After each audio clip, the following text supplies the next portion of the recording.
Hello friends, ఈరోజు ఈ వీడియోలో మనం మన ఏఎండి ప్రాసెసర్కి సంబంధించిన ఏదైతే నేమింగ్ ఉంది కదా, దీన్ని కంప్లీట్గా డీకోడ్ అయితే చేద్దాం. దాంతోపాటుగా మీరు ఏ ప్రాసెసర్ని తీసుకోవాలి, అంటే ఏ లైనప్లో ఉన్నటువంటి ప్రాసెసర్ని తీసుకోవాలి అనేది అయితే ఈ వీడియోలో నేను మీకు క్లియర్గా చెప్పే ప్రయత్నం చేస్తాను. ముందుగా మనం ఏదైతే ప్రాసెసర్ నేమ్ ఉంది కదా, సో దీన్ని డీకోడ్ చేద్దాం. అంటే పర్టికులర్గా ప్రతి ఒక్క నెంబర్ యొక్క అర్థం ఏంటి అనేది అయితే క్లియర్గా తెలుసుకుందాం. దాని తర్వాత మీకు ఏ ప్రాసెసర్ అంటే AMD Ryzen 5, Ryzen 3, Ryzen 7, Ryzen 9 అని ఉన్నాయి కదా, వీటిలో మీరు ఏది కన్సిడర్ చేయాలి అనేది అయితే నేను మీకు సింపుల్గా చెప్పే ప్రయత్నం చేస్తాను. ముందుగా మనం ఒక ప్రాసెసర్ని అయితే తీసుకుందాం. నేను ఇంటర్నెట్లో సెర్చ్ చేసిన ఒక ప్రాసెసర్ గురించి మాట్లాడతాను. ప్రాసెసర్ పేరు చూసుకుంటే ఏఎండి రైజన్ 5 7640U అనే ప్రాసెసర్ని తీసుకుందాం. ఇప్పుడు మనం దీన్ని స్టెప్ బై స్టెప్ డీకోడ్ ఏదో చేద్దాం. ముందుగా దీంట్లో మనం ఏఎండి గురించి మాట్లాడుకుంటే ఇది ఒక కంపెనీ. ఏదైతే ఈ ప్రాసెసర్ ఉంది కదా, ఈ ప్రాసెసర్ని తయారు చేసే కంపెనీ పేరు ఏఎండి. దాని తర్వాత రైజన్ అనేది ఈ ఏఎండి తయారు చేసే వివిధ ప్రాసెసర్లోని ఇది ఒక బ్రాండ్ అనమాట. So AMD not only Ryzen కాకుండా ఎథిలీన్ అని చెప్పి ఇంకొక కైండ్ ఆఫ్ ప్రాసెసర్ అనేది తయారు చేస్తుంది. సో ఇది రైజన్ అనేది ఒక సపరేట్ బ్రాండ్ అనమాట. ఓకే, రైజన్ తర్వాత మనకి దాని పక్కన కనిపించే నెంబర్స్ ఓవరాల్గా 4 నెంబర్స్ ఉంటాయి. 3, 5, 7 అండ్ 9. ఈ 4 నెంబర్స్ ఏంటంటే ఇవి వీటి యొక్క టైర్స్ లేదా వీటి యొక్క డిఫరెంట్ సెగ్మెంట్స్ని సూచిస్తాయి. అంటే 3 అనగానే ఎంట్రీ లెవెల్ ప్రాసెసర్ అని, 5 అనగానే మిడ్ రేంజ్ ప్రాసెసర్ అని, 7 అనగానే హై ఎండ్ ప్రాసెసర్ అని, 9 అనగానే ఓవరాల్గా టాప్ టైర్ ప్రాసెసర్ అని. సో ఓవరాల్గా 4 సెగ్మెంట్స్ అయితే ఉంటాయి. మీ బడ్జెట్కి అనుకూలంగా మీరు ఈ సెగ్మెంట్లో ఏదైనా ఒక సెగ్మెంట్ని పిక్ చేసుకోవచ్చు. దాని తర్వాత మనకి 4 నెంబర్లు కనిపిస్తాయి. 4 నెంబర్ల పక్కన ఒక ఆల్ఫబెట్ ఉంటుంది. ముందుగా మనం ఈ 4 నెంబర్లో మొదటి నెంబర్ గురించి మనం మాట్లాడుకుంటే ఇది ఆ ఓవరాల్ ప్రాసెస్ యొక్క లైనప్ని సూచిస్తుంది లేదా జనరేషన్ని సూచిస్తుంది. మీరు అక్కడ 7 అని చూసారనుకోండి, అది 7000 సిరీస్ ప్రాసెసర్. సో ఈ నెంబర్ అనేది ఎంత ఎక్కువగా ఉంటే అది లేటెస్ట్ జనరేషన్ ప్రాసెసరు అనేది మనం అర్థం చేసుకోవాలి. మనకి 3000 సిరీస్ ప్రాసెసర్లు ఉన్నాయి, 5000 సిరీస్ ప్రాసెసర్లు ఉన్నాయి, 6000 సిరీస్ ప్రాసెసర్లు ఉన్నాయి. సో ఈ నెంబర్ అనేది ఎక్కువ అయ్యే కొద్దీ ఏమవుతుందంటే ఇది లేటెస్ట్ టెక్నాలజీగా అనేది మనం పరిగణించవచ్చు. అయిపోయింది. దాని పక్కన మనకి రెండో నెంబర్ ఉంటుంది. ఇది ప్రాసెసర్ని బట్టి ఈ నెంబర్ అయితే చేంజ్ అయితే అవుతూ ఉంటుంది. ఫర్ ఎగ్జాంపుల్ ఇప్పుడు మనం తీసుకున్నటువంటి ప్రాసెసర్లోని 6 అనే నెంబర్ ఉంది కదా, ఇది అర్థం ఏంటి అంటే ఈ 6 అనే నెంబర్ అనేది మనకి మిడ్ రేంజ్ కేటగిరీలోకి అయితే వస్తుంది. అంటే మనకి 3 అండ్ 4 అని చెప్పి 2 నెంబర్లు కనుక ఉంటే ఇది రైజన్ 3లో సంబంధించినటువంటి ప్రాసెసర్ లైనప్లో భాగంగా ఇది పరిగణిస్తాం. 5 అండ్ 6 ఈ 2 నెంబర్లు ఉంటే ఇది మనకి రైజన్ 5లో ఒక భాగంగా మనం పరిగణిస్తాం. 7, 8 అని ఉంటే ఇది మనకి రైజన్ 7లో భాగం అనేది పరిగణిస్తాం. 8, 9 అని ఉంటే ఇది మనకి రైజన్ 9లో భాగం అని పరిగణిస్తాం. మీరు ఇక్కడ గమనిస్తే 8 అనేది రైజన్ 7లోనూ ఉంటుంది, రైజన్ 9లోనూ ఉంటుంది. అంటే 8 అనేది ఈ రెండింటికి కామన్గా ఉంటుంది. ఇప్పుడు మనం ఏదైతే నెంబర్ చూసాం కదా, 7 పక్కన 6 అనేది ఇది మనకి 5, 6 ఈ రెండు కూడా ఎక్కడ ఉంటాయంటే రైజన్ 5లో చూడడం జరుగుతాయి. అంటే ఇండైరెక్ట్గా మనం ఈ 4 నెంబర్లను బట్టి ఇది రైజన్ 3 ప్రాసెసరా, రైజన్ 5 ప్రాసెసరా, రైజన్ 7 ప్రాసెసరా లేదా రైజన్ 9 ప్రాసెసర్ అనేది మనం కన్సిడర్ చేయొచ్చు. అయిపోయింది. దాని పక్కన మనకి థర్డ్ నెంబర్ ఉంటుంది. మన క్రైటీరియాలో చూసుకుంటే 4 అనే నెంబర్ ఉంది.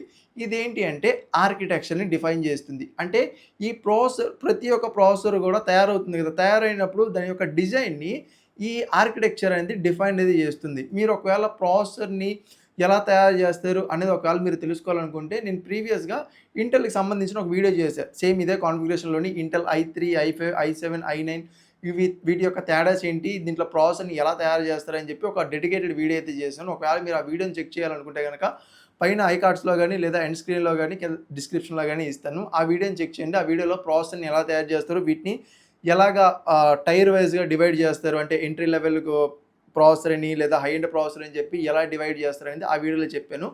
ఆ వీడియో చెక్ చేయండి. లేదా ఆర్కిటెక్చర్ వీడియో చెక్ చేయాలనుకున్నా సరే మన ఛానల్లోని ఆ వీడియో కూడా ఉంటుంది. ఆ ఆర్కిటెక్చర్ అంటే ఏంటి, దాన్ని ఎలా డిఫైన్ చేస్తారు అనేది ఆ వీడియో కూడా ఒకసారి చెక్ చేయండి. మీకు ఒక రఫ్ ఐడియా అయితే వస్తుంది. సో ఏదైతే థర్డ్ నెంబర్ ఉంటుంది కదా, ఇది ఆర్కిటెక్చర్ని డిఫైన్ చేస్తారు. మన కేసులో 4 అని ఉంది. 4 అనగానే ఇది Gen 4 ఆర్కిటెక్చర్ బేస్డ్ ప్రాసెసర్గా మనం కన్సిడర్ చేయొచ్చు. Gen 4 ఆర్కిటెక్చర్ అంటే సింపుల్ దట్ మీకు ఒక విధంగా చెప్పాలంటే కనుక మన ప్రాసెసర్ ఏదైతే ఉందో ఈ ప్రాసెసర్ని ఎలా తయారు చేశారు, దీంట్లో ఎన్ని ట్రాన్సిస్టర్ యూజ్ చేశారు, వాటి యొక్క సైజ్ ఎంత ఉంది, ఎంత కాంప్లెక్స్గా ఉంది అని చెప్పైతే ఈ ఆర్కిటెక్చర్. సో, ఇంత వివరించేదానికన్నా సింపుల్‌గా దానికి ఒక టర్మ్ యాడ్ చేసామనుకోండి. సో, ఈజీగా మనకు అర్థమైపోద్ది. సో, ఈ నంబర్ అనేది ఎంత ఎక్కువగా ఉంటే ఆ టెక్నాలజీ అనేది అంత అడ్వాన్స్‌గా మనం పరిగణించవచ్చు. ఇప్పుడు జెన్ 5 ఆర్కిటెక్చర్ నడుస్తుంది. అంటే మనకి దీంట్లో ట్రాన్సిస్టర్ యొక్క సైజ్ అనేది చాలా చిన్నగా ఉంటుంది. ఓవరాల్‌గా ప్రాసెసర్‌లోని ట్రాన్సిస్టర్ నంబర్ అనేది ఎక్కువగా అయితే ఉంటుంది. సో, దీనివల్ల పర్ఫార్మెన్స్ అనేది ఇంప్రూవ్ అయితుంది. అంటే మీకు రియల్ టైమ్ ఎగ్జాంపుల్‌తో చెప్పాలంటే ఒక బాక్స్ ఉంది. ఒక బాక్స్ మీద ఒక 9 క్యూబ్స్ ఉన్నాయనుకోండి ఫర్ ఎగ్జాంపుల్. ఈ 9 క్యూబ్ కలిపి ఒక సిమిలర్ కైండ్ ఆఫ్ టాస్క్ చేస్తాయి. ఇప్పుడు వీటి యొక్క సైజ్‌ని మనం తగ్గిస్తాం. అంటే పవర్ అదే ఉంటుంది. ఏదైతే పర్ఫార్మెన్స్ వస్తుందో అవుట్‌పుట్ అదే ఉంటుంది.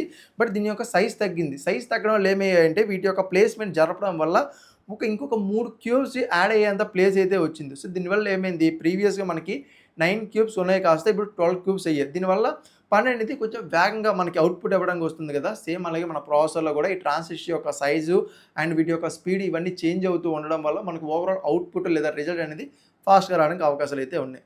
దీని తర్వాత మనకి ఫోర్త్ నంబర్. ఈ నంబర్ అనేది రెండే 2 నంబర్స్ అయితే ఉంటాయి. ఐదర్ 0 లేదా 5. 0 అనగానే లో ఎండ్ సెగ్మెంటు. 5 అనగానే హై ఎండ్ సెగ్మెంటు. అంటే నథింగ్ బట్ ఏదైతే లైనప్ ఇప్పటి వరకు మనం మాట్లాడుకున్నాం కదా! వీటిలో మనకి 2 రకాలైతే ఉంటాయి. ఒకటి లో ఎండ్, 2 హై ఎండ్. ఆ లైనప్‌లో పర్టిక్యులర్ లైనప్‌లో వీటి వల్ల లాభం ఏంటి అంటే నథింగ్ బట్ చిన్నగా క్లాక్ స్పీడ్ చేంజ్ అవ్వడం లేదా మన లోపల ట్రాన్సిస్టర్ యొక్క నంబర్ చేంజ్ అవ్వడం. సో, ఇది చిన్న మార్పులే ఉంటాయి. బట్ దీనివల్ల చాలా వరకు ఇంపాక్ట్ అనేది ఎక్కువగా అయితే ఉంటుంది. సో, ఈ నంబరు ఎక్కువగా ఉంటే గనక కొంచెం ఎక్కువ పర్ఫార్మెన్స్ ఇస్తుంది. అంటే 5 ఉంటే ఎక్కువ ఇస్తుంది. 0 ఉంటే కొంచెం తక్కువ ఇస్తుంది. అంతే. సో, ఈ 4 నంబర్‌లివి. ఈ 4 పక్కన ఆల్ఫాబెట్స్ ఉంటాయి. ఈ ఆల్ఫాబెట్స్‌ని చాలామంది ఇగ్నోర్ అయితే చేస్తారు. నేను దీని మీద ఆల్రెడీ వీడియో కూడా చేశాను ల్యాప్‌టాప్ సిరీస్‌లోని. బట్ దీంట్లో ఒక రఫ్‌గా మనం మాట్లాడుకుందాం. దీంట్లోని మీరు ల్యాప్‌టాప్ వేరియంట్‌కెళ్లారనుకోండి. ల్యాప్‌టాప్ వేరియంట్‌లో మీకు యూ అని ఉంటుంది. యూ అనగానే ఇది మీకు తక్కువ పవర్‌నే కన్జ్యూమ్ చేస్తుంది. అదే మీరు ఒక డెస్క్‌టాప్ పీసీని తీసుకున్నప్పుడు అక్కడ మీకు టీ అని ఉందనుకోండి. ఇది మీకు తక్కువ పవర్‌నే కన్జ్యూమ్ చేస్తుంది. అంటే ఇక్కడ ల్యాప్‌టాప్‌కి ఒక ఆల్ఫాబెట్ ఉంటుంది. మన డెస్క్‌టాప్ పీసీకి మరొక ఆల్ఫాబెట్ ఉంటుంది. సేమ్ అదే విధంగా మనం ఆహ్, హెచ్ తీసుకుందాం.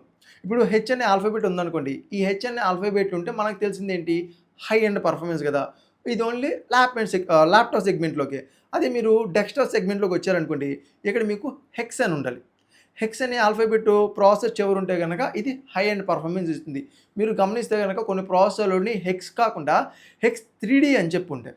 దీని అర్థం ఏంటంటే దీంట్లో 3డీ క్యాషే అనేది చాలా ఎక్కువగా అయితుంది. జనరల్‌గా మనం క్యాషే గురించి వినే ఉంటాం కదా! మన ప్రతి ప్రాసెసర్‌లో కూడా L3 క్యాషే ఉంటుంది. ఇది షేర్డ్ క్యాషే ఓవరాల్‌గా.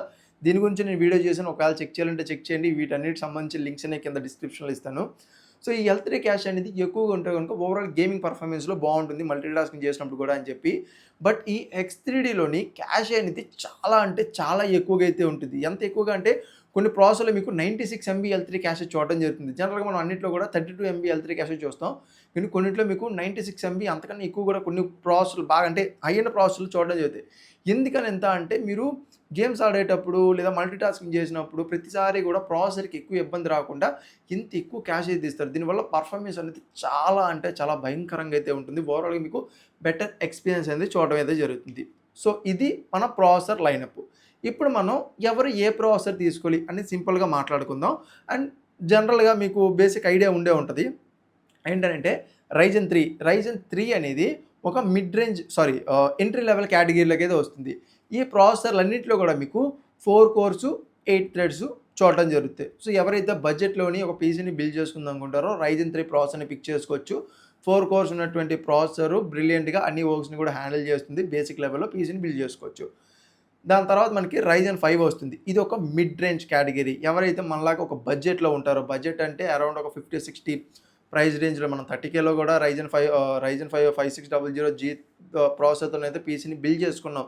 బట్ ఓవరాల్ ఎక్స్‌పీరియన్స్ కావాలంటే గనుక ఒక 50, 60 పెట్టుకుంటే గనక మనకి రైజన్ 5 ప్రాసెసర్‌లు చూడడం జరుగుతాయి. ఈ రైజన్ 5 ప్రాసెసర్‌లో మనకి 6 కోర్స్, 12 థ్రెడ్స్ అనేవి చూడడం అయితే జరుగుతాయి. ఓవరాల్‌గా ఈ ప్రాసెసర్ అంతా ఒక మిడ్ రేంజ్ కేటగిరీకి అయితే వస్తుంది. ఎవరైతే ఒక పీసీని బిల్డ్ చేసుకుందాం అనుకుంటారు కదా! ఓవరాల్‌గా అన్ని పనులు చేయాలి, గేమ్స్ ఆడాలి, వీడియో ఎడిటింగ్ చేయాలి, ఓవరాల్‌గా అన్ని టాస్క్‌లో బెటర్ ఉండాలి అనుకున్న వాళ్ళు ఈ రైజన్ 5 ప్రాసెసర్ అయితే పిక్ చేసుకుంటారు. దీని తర్వాత మనకి రైజన్ 7 వస్తుంది. ఈ రైజన్ 7లో మనకి 8 కోర్స్, 16 థ్రెడ్స్ అనేవి చూడడం అయితే జరుగుతాయి. ఈ ప్రాసెసర్ అనేది దీన్ని హై ఎండ్ ప్రాసెసర్‌గా అయితే పరిగణిస్తాము. ఈ ప్రాసెసర్ అనేది content creators and heavy works use చేసే వాళ్ళైతే ఈ ప్రాసెసర్‌ని కన్సిడర్ అయితే చేయొచ్చు. అంటే మీరు 4K లెవెల్‌లో వీడియో ఎడిటింగ్ చేస్తున్నా లేదా మల్టిపుల్ టాస్క్ లైక్ గేమ్స్ ఆడుతూ వాటిని లైవ్ స్ట్రీమ్ చేస్తూ ఇలా చేస్తున్నప్పుడు మీకు ఎక్కువ కోర్స్ అయితే ఉండాలి. ఓవరాల్‌గా మీకు బెటర్ ఎక్స్‌పీరియన్స్ అనేది చూడడం అయితే జరుగుతుంది. ఆల్రెడీ నేను single core, multi core video చేశా కదా! ఆ వీడియో కూడా చెక్ చేయండి. దాంట్లో కూడా మీకు ఒక ఐడియా అయితే వస్తుంది. దీని తర్వాత మనకి మన టాప్ టైర్ ప్రాసెసర్ అయితే ఉంటుంది. Ryzen 9 processor. ఇది ఎగ్జామ్ ఓవరాల్ హై ఎండ్ పర్ఫార్మెన్స్ కావాలి.